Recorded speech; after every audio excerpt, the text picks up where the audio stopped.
ATA for letting my daughter flaunt her expensive items. I, 50th, and my husband, 48M, have a daughter, Danica, 21F, who has been extremely independent her whole life.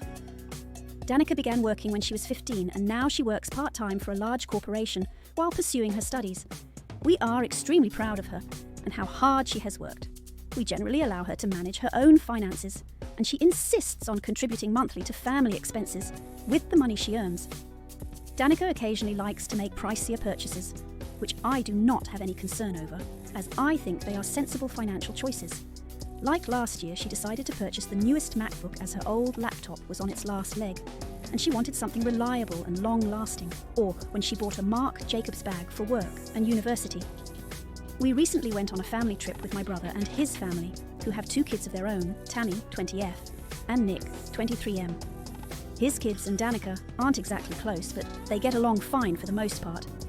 I know that Tammy and Nick do not have any source of income besides my brother, and have not worked a day in their life. During the trip, Danica would occasionally pay for the 3 of them for small things like drinks or food. When we were shopping, Danica bought a few items for herself and picked up gifts she wanted to bring back to her friends.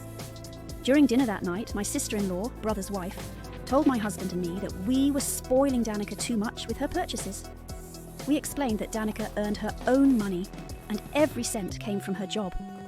Sister-in-law then proceeded to point and tell Danica that if that was the case, she shouldn't be flaunting her purchases and items in front of her cousins who don't have a cushy little office job and parents who spoiled her into the person she is. Danica apologised politely, saying that she didn't mean to flaunt her things, but I could tell that she was upset and embarrassed.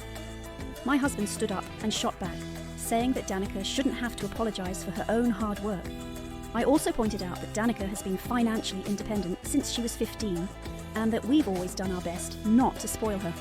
Sister-in-law then proceeded to tell us that we weren't teaching her how to manage her finances correctly, and that all this money had turned her into a little brat. Danica excused herself to the bathroom and texted that she had gone back to the hotel. We had a tense back and forth for the rest of the dinner, and we came back to finding Danica crying in her hotel room.